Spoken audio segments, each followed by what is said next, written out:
നമ്മുടെ ബിസിനസ്സിനെ അല്ലെങ്കിൽ നമ്മൾ എന്തെങ്കിലും സർവീസ് പ്രൊവൈഡ് ചെയ്യുന്നുണ്ടെങ്കിൽ അതിനൊക്കെ തന്നെ ഡിസ്പ്ലേ ചെയ്യാൻ പറ്റുന്ന എഫക്റ്റീവ് ആയുള്ള ഒരു പ്ലാറ്റ്ഫോമാണ് ഇൻസ്റ്റാഗ്രാം. ഇതിൽ ഇൻസ്റ്റാഗ്രാമിലുള്ള DMs ഒക്കെ തന്നെ നമ്മൾ പലപ്പോഴും നമ്മുടെ ഓഡിയൻസിനെ എൻഗേജ് ചെയ്യിപ്പിക്കാനും അതേപോലെ തന്നെ പുതിയ ലീഡുകളൊക്കെ തന്നെ ജനറേറ്റ് ചെയ്യുക അല്ലെങ്കിൽ ആൾക്കാരെ കൺവേർട്ട് ചെയ്യിപ്പിക്കാനൊക്കെ തന്നെ യൂസ് ചെയ്യാറുണ്ട്. പക്ഷേ നമ്മുടെ ഓഡിയൻസ് അല്ലെങ്കിൽ നമ്മുടെ ഫോളോവേഴ്സ് ഒക്കെ തന്നെ പലപ്പോഴും സിമിലർ ആയുള്ള ക്വസ്റ്റ്യൻസ് ആയിരിക്കും നമ്മളോട് DMസിൽ വന്ന് ചോദിക്കുന്നത്. ഇതിന് പലപ്പോഴും നമ്മൾ കോൺസ്റ്റന്റ് ആയിട്ടുള്ള റിപ്ലൈസ് ആയിരിക്കും സെൻഡ് ചെയ്ത് കൊടുക്കാറ്. ഇങ്ങനെ കോൺസ്റ്റന്റ് ആയുള്ള റിപ്ലൈസ് പലപ്പോഴും ഓരോരുത്തർക്ക് ഇങ്ങനെ ടൈപ്പ് ചെയ്ത് സെൻഡ് ചെയ്യുന്നതിന് പകരം നമ്മൾ ഓൾറെഡി സേവ് ചെയ്ത് വെച്ചിട്ടുള്ള കുറച്ച് റിപ്ലൈസ്, ക്വിക്ക് റിപ്ലൈസ് നമുക്ക് സെറ്റ് ചെയ്തിട്ട് അവർക്ക് സെൻഡ് ചെയ്യാൻ പറ്റിയാലോ. ഇങ്ങനെ ക്വിക്ക് റിപ്ലൈസ് എങ്ങനെയാണ് സെറ്റ് ചെയ്യുക എന്നുള്ളതാണ് ഇന്നത്തെ വീഡിയോയിൽ കാണിച്ചു തരാൻ പോകുന്നത്. സോ വീഡിയോ അവസാനം വരെ തന്നെ കാണാം. സോ ക്വിക്ക് റിപ്ലൈസ് സെറ്റ് ചെയ്യാൻ വേണ്ടിയിട്ട് ആദ്യം തന്നെ നമ്മുടെ ഇൻസ്റ്റാഗ്രാം ആപ്പ് ഓപ്പൺ ചെയ്യുക. ഓപ്പൺ ചെയ്തതിന് ശേഷം നമ്മുടെ പ്രൊഫൈൽ ഇതിൽ ലോഗിൻ ചെയ്തിട്ടുണ്ടാവണം. ഇതിൽ പ്രൊഫൈലിൻ്റെ മുകളിലായിട്ടൊരു 3 ലൈൻ ബട്ടൺ കാണാൻ പറ്റും, അവിടെ ടാപ്പ് ചെയ്യുക. ടാപ്പ് ചെയ്ത് കഴിഞ്ഞാൽ താഴത്ത് സെറ്റിങ്സ് കാണാൻ പറ്റും, അതിൽ ക്ലിക്ക് ചെയ്യാം.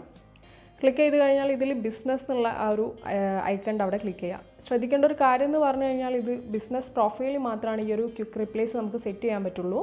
പേഴ്സണൽ പ്രൊഫൈലും അതേപോലെ തന്നെ ക്രിയേറ്റീവ് പ്രൊഫൈലും നമുക്കിത് സെറ്റ് ചെയ്യാൻ പറ്റില്ല. ഇതിലിപ്പം മൂന്നാമതായിട്ട് സേവ്ഡ് റിപ്ലൈസ് എന്ന് കാണാൻ പറ്റും, അവിടെ ക്ലിക്ക് ചെയ്യാം. ക്ലിക്ക് ചെയ്ത് കഴിഞ്ഞാൽ ഞാനിപ്പം ഓൾറെഡി 2 റിപ്ലൈസ് സേവ് ചെയ്ത് വെച്ചിട്ടുണ്ട്. ഇതിപ്പം നിങ്ങളത് ബ്ലാങ്ക് ആയിട്ടായിരിക്കും കാണാം. നിങ്ങൾ സേവ് ചെയ്ത് വെച്ചിട്ടൊന്നും ഇല്ലെങ്കിൽ ബ്ലാങ്ക് ആയിട്ടായിരിക്കും കാണാം. ഇപ്പം ഞാൻ ഇതിലൊരു റിപ്ലൈ ഓൾറെഡി സേവ് ചെയ്ത് വെച്ച സാധനമാണ്. ഇതിപ്പം നമുക്ക് ഈ ഡിലീറ്റ് സേവ്ഡ് റിപ്ലൈ ക്ലിക്ക് ചെയ്ത് കഴിഞ്ഞാൽ ഈ ഒരു റിപ്ലൈ വേണമെങ്കിൽ ഡിലീറ്റും ചെയ്യാമെന്നുള്ളതാണ്. സോ ഇനി നമുക്ക് പുതിയൊരു റിപ്ലൈ ഇതേപോലെ ആഡ് ചെയ്യണമെന്നുണ്ടെങ്കിൽ ഇവിടെ ഒരു പ്ലസ് ഐക്കൺ കാണാം, അവിടെ ക്ലിക്ക് ചെയ്യാം. നിങ്ങളുടെ മെസ്സേജിൻ്റെ അവിടെ എന്ത് മെസ്സേജാണോ എന്താണോ നിങ്ങൾക്ക് റിപ്ലൈ കൊടുക്കേണ്ടത് ആ ഒരു റിപ്ലൈ ജസ്റ്റ് ടൈപ്പ് ചെയ്യാം. അതിനുശേഷം താഴത്ത് ഷോർട്ട് കട്ട് എന്ന് കാണാൻ പറ്റും. ആ ഒരു ഷോർട്ട് കട്ടിലാണ് നമ്മൾ എന്താണോ നമ്മളിപ്പം DMൽ ഒരാൾക്ക് മെസ്സേജ് റിപ്ലൈ കൊടുക്കുമ്പം ഒരു ഷോർട്ട് കട്ട് പോലെ ജസ്റ്റ് ആ ഒരു ഷോർട്ട് കട്ട് ടൈപ്പ് ചെയ്യുമ്പം ഈ ഒരു റിപ്ലൈ അവിടെ പോപ്പുലേറ്റ് ചെയ്ത് വരികയാണ് ചെയ്യുന്നത്. സോ ആ ഒരു ഷോർട്ട് കട്ടും അവിടെ ടൈപ്പ് ചെയ്ത് കൊടുക്കാം. ടൈപ്പ് ചെയ്ത് കൊടുത്തതിന് ശേഷം ഇവിടെ സേവ് ചെയ്ത് കഴിഞ്ഞാൽ ആ ഒരു റിപ്ലൈ സേവ്ഡ് ആയിട്ടുണ്ട്. നമുക്ക് ഇതൊരാൾക്ക് സെൻഡ് ചെയ്യുന്നത് എങ്ങനെയാണെന്ന് നോക്കാം. ജസ്റ്റ് DM ഓപ്പൺ ചെയ്യുക. അതിനുശേഷം ആർക്കാണോ മെസ്സേജ് റിപ്ലൈ സെൻഡ് ചെയ്യേണ്ടത് അയാളുടെ ഇത് സെലക്ട് ചെയ്യുക. ശേഷം ഞാനിപ്പം ഇവിടെ ഞാൻ സർവീസസ് എന്ന് ടൈപ്പ് ചെയ്തു.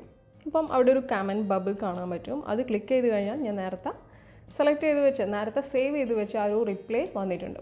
ഇത് നമുക്ക് ഇവിടെ നിന്ന് തന്നെ കസ്റ്റമൈസ് ചെയ്യാൻ വേണമെങ്കിൽ കസ്റ്റമൈസ് ചെയ്യാനും പറ്റും എന്നുള്ളതാണ്. സോ സെൻഡ് ചെയ്ത് കൊടുത്തു കഴിഞ്ഞാൽ ഈ ഒരു റിപ്ലൈ സെൻഡ് ആവും. ഇനി ഇതേപോലെ ഏതെങ്കിലും പ്രീവിയസ് മെസ്സേജസ് നമ്മൾ സെൻഡ് ചെയ്ത ഏതെങ്കിലും പ്രീവിയസ് മെസ്സേജസ് ഇതേപോലെ ക്വിക്ക് റിപ്ലൈസ് ആയിട്ട് നമുക്ക് സേവ് ചെയ്യാനും പറ്റും. ജസ്റ്റ് ആ ഒരു മെസ്സേജ് ഏതാണെന്ന് വെച്ചാൽ അതിൻ്റെ മുകളിൽ ഒന്ന് ടാപ്പ് ചെയ്യുക, കുറച്ച് നേരം ഹോൾഡ് ചെയ്യുക. അതിനുശേഷം ഇവിടെ താഴത്ത് മോർന്ന് കാണാൻ പറ്റും, അവിടെ ക്ലിക്ക് ചെയ്യുക. ക്ലിക്ക് ചെയ്ത് കഴിഞ്ഞാൽ സേവ് റിപ്ലൈ അവിടെ ക്ലിക്ക് ചെയ്യുക. ശേഷം നിങ്ങൾക്കൊരു ഷോർട്ട് കട്ട് ഒരു മെസ്സേജ് അവിടെ തന്നെ വന്നിട്ടുണ്ടാവും, ഒരു ഷോർട്ട് കട്ട് അവിടെ കൊടുത്താൽ മാത്രം മതിയാവും. നേരത്തെ കൊടുത്ത പോലെ കൊടുക്കുക. അതിനുശേഷം സേവ് കൊടുത്തു കഴിഞ്ഞാൽ ആ ഒരു റിപ്ലൈ അവിടെ സേവ് ആവും. സോ ഇൻസ്റ്റാഗ്രാമിലുള്ള ഈ ഒരു ക്വിക്ക് റിപ്ലൈസ് നിങ്ങളെല്ലാവരും പ്രാക്ടീസ് ചെയ്ത് നോക്കുമെന്ന് വിചാരിക്കുന്നു. നിങ്ങൾക്ക് ഈ വീഡിയോ ഇഷ്ടപ്പെട്ടിട്ടുണ്ടെങ്കിൽ താഴെ പോയി ലൈക്ക് ചെയ്യുക. ചാനൽ ഇതുവരെ സബ്സ്ക്രൈബ് ചെയ്തില്ലെങ്കിൽ സബ്സ്ക്രൈബ് ചെയ്യുക. അതേപോലെ തന്നെ നിങ്ങളുടെ കമൻസും ഫീഡ്ബാക്സും ഒക്കെ തന്നെ താഴെ കമൻറ്റ് ബോക്സിൽ വന്നിട്ട് അറിയിക്കാം. അടുത്തൊരു വീഡിയോയിൽ കാണുന്നത് വരെ ബൈ.